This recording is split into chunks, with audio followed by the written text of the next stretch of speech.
this sounds simplistic, but everyone seems to get along so well on the team. Jared was talking about how everyone gets along. There's a lot of love in the room. But sometimes there shouldn't be a lot of love in the room. Sometimes older people need to reproach other people and demand more of them. Every successful team has internal leadership as well. Do you think he had that internal leadership? I don't know. I don't think so. I think you know, the one thing, and it goes back to Mike, your question earlier, the thing that I would like to change a little bit would be my personal relationship with the players. I think that this year, if I had a fault, it was that I spent too much time with my coaches and too much time on the X's and O's and trying to figure out the strategy that was going to be best implied instead of spending more time with my players and getting a better understanding. With 9 new guys, it's tough to get to know everybody, but in hindsight, I have great assistant coaches who did a great job, and I just have to provide more trust in them to do the basketball part of it, and I have to deal more with the psychological part of it, the leadership part of it, the motivational part of it with our players. And I think that with that, I could help foster leadership in the locker room.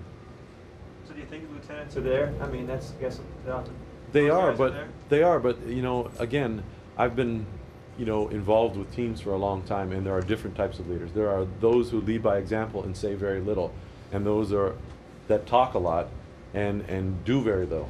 And I think it's a matter of finding the right leader to be the person that people are going to respond to the most. And I think we struggled with that for a big part of the season. You feel you're still the best coach for this team going forward? I feel that way, yes. I think, you know, there was, you know, I'm not saying that I'm perfect. I'm not saying that I can't get better. But, you know, there was a middle part of this season when I was coaching and we were playing pretty well. But at the same time, there's a latter part of the season when I was coaching and we weren't doing well. So do I need to get better? Absolutely. Am I willing to work hard and do that? For sure. And I think that there were some bright spots. You know, it depends how you rate coaches. I mean, obviously it's wins and losses right here, right now. And so I wouldn't say that that's a real positive, but there's the technical and tactical part of it. There's the development of players.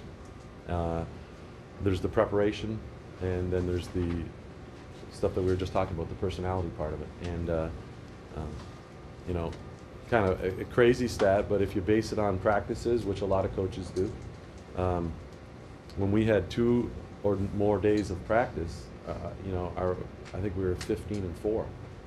If we had 3 or more days, we were 5-1. I mean, so when we had time to work with players, and I think we're a pretty young team, so I think we need that time. I think that, you know, when you talk about the development of a DeMar DeRozan, and you look at even a Marco Bellinelli, who's a little bit older but hasn't been in the NBA for a long period of time, I think when you look at all these things, it's, you know, the development of these guys as NBA players, and we have a ways to go with that. But I think that they responded well to us when we had the opportunity to coach them.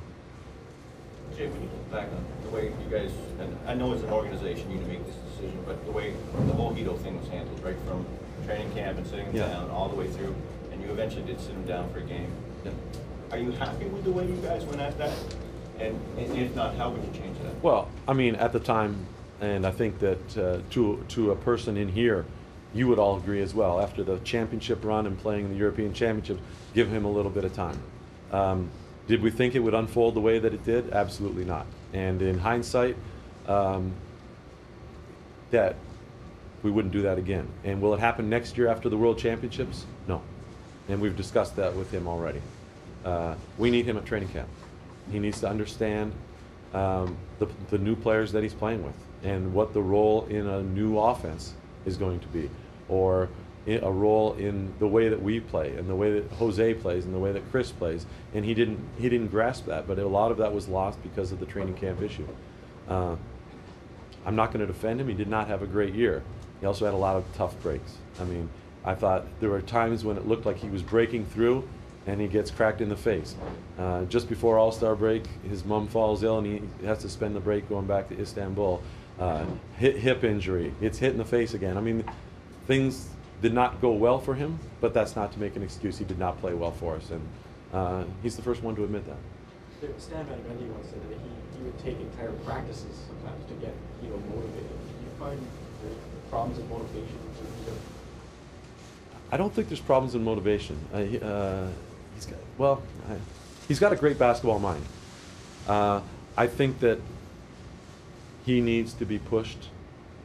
He needs to be pushed, and I think from day one, by us excusing him from training camp and preseason games, that it kind of set the tone, and he kind of was behind the rest of the team for the majority of the season. That's why I said if we could do it again, and next year after the World Championships, we'll do it differently.